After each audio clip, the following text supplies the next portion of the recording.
Hey everyone, Matt Jarbo here with a quick update over the Mundane Cat GoFundMe. This is Chance. He is home from the hospital and he is doing much better. Everyone has been so generous so far. We've raised over $4,200 towards his medical bills. For that, I am eternally grateful. You guys have no idea. We're not quite done yet.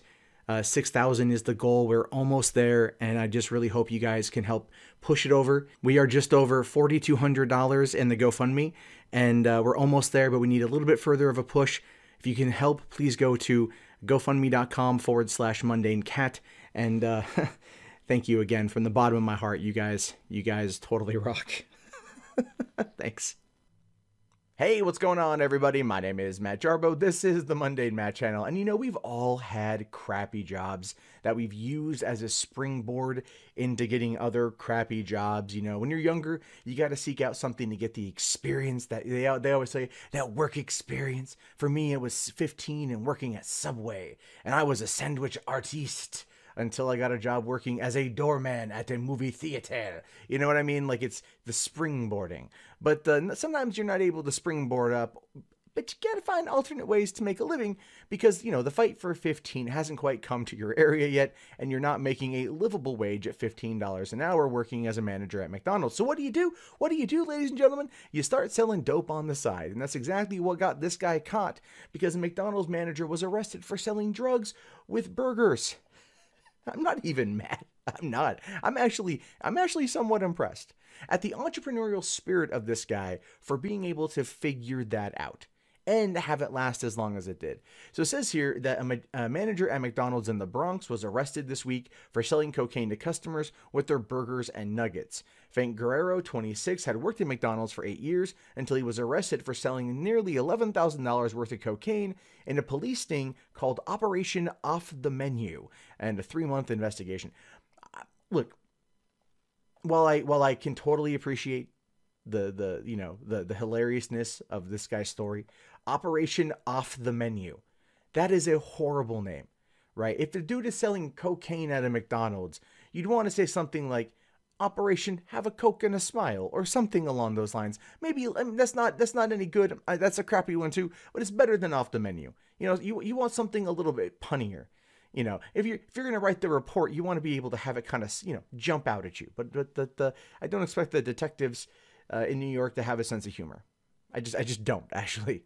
Authorities said that Guerrero stashed cocaine on a soap dispenser in the restaurant's bathroom before his shift started and peddled cocaine and crack with the burgers he sold.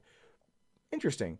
So he he stashed the cocaine in the bathroom in the bathroom of the restaurant. Now, soap dispensers in those restaurants or in those type of bathrooms are easily accessible with just a key. There's just a little box that goes in with a little nipple that comes out that pumps the soap, but there's still vacant space inside the dispenser. So you have the ability to stash stuff in there. And if somebody knows where to go look or anything else, it wouldn't be hard to get that in. All things considered, it probably would have been easier to like put it in, maybe underneath the trash can or something. The soap dispenser actually is a pretty solid place to put it.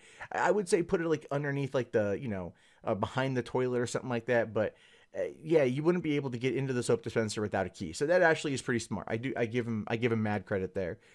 Special Narcotics Prosecutor Bridget Brennan says Guerrero's conduct was so blatant it would be comical if he weren't committing a serious narcotics crime. Ordering a Coke took on an entirely different meaning on the night shift at this McDonald's. Yet, exactly. She made a pun about ordering a Coke, but yet the operation titled Off the Menu did not. Again, I'm going to harp on that for a second because I just think that's a wasted opportunity. I just think that is a wasted opportunity.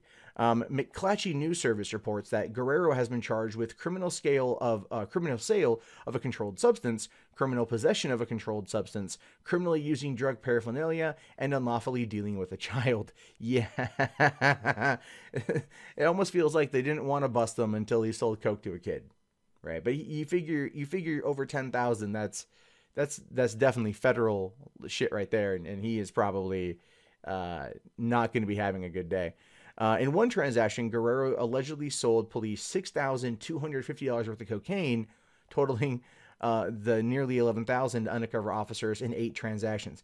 Okay, look, if somebody rolls in and they want to drop down $6,250 on cocaine and you're peddling it out of a McDonald's, That is Icarus flying too close to the sun. That should have told you something was wrong. But this is the whole situation. This dude worked at McDonald's for 8 years. He'd probably been doing this racket for a while. In 3 months, he sold $11,000 worth of cocaine to undercover officers, which means he was probably peddling a lot more coke. So he's got money stashed probably somewhere. And so he probably just got greedy, thinking or he got, you know what, it's not greedy. I don't want to say greedy. He got stupid. He got complacent. He wasn't covering his tracks and dealing in low volumes. He was looking for a score, and he got it, and it bit him square in the ass. Because in one transaction, $62.50. No, come on, man. You don't sit there. My freaking alarm would be going off in my head. You know, someone who I don't really know comes on in and wants to buy $6,000 worth of cocaine from a McDonald's bathroom. You peddle that crap to like low end street ballers, low end hoods, low end thugs, homeless people, whoever can get you the money that they get from recycling cans. You peddle it that way, and that keeps it low and off the radar. But this dude, again, Icarus, flew too close to the sun, and his wings of wax clearly melted. Now, when police raided his home, they found 200 grams of cocaine and $5,300 in cash. The cash was stashed inside the dresser of his 2-year-old's playroom. Yeah, people always stash it there thinking no one's going to look at the kid stuff. You never want to have it on your property.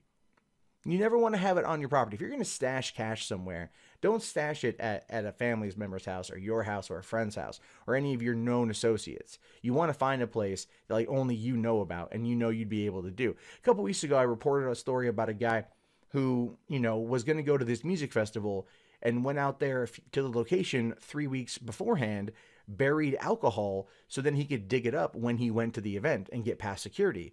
So you want to do something like that. You want to sit there and like have a place where you can go that no one's going to be able to follow you. And you're going to want to stash your funds there. Just have a GPS locator, make sure you have it all figured out. That's the smart way of going about it. But instead, he lost all that money. Yeah, that's the thing. This isn't the Bronx, so where's he going to go, like, bury it? You know what I mean? But still. The child's mother, who was in the home at the time of the raid, said, or was arrested and charged with criminal possession of a controlled substance, criminally using drug paraphernalia, and unlawfully dealing with a minor. I wonder if this is the 2-year-old they're talking about. The franchise owner, Tony Rodriguez, released a statement saying the actions of this employee are unacceptable and will not be tolerated in my organization. Well, clearly the dude is going to be fired.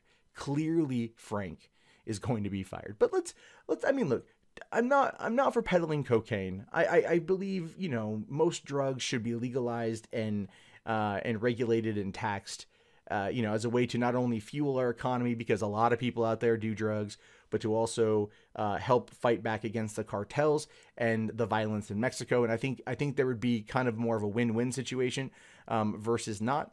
But people out there may, agree or disagree with me, and that's perfectly fine. But there's got to be a way to better handle this versus forcing someone forcing someone to go underground rather than do it on the up and up, right? If it's legal and on the up and up, then everybody wins.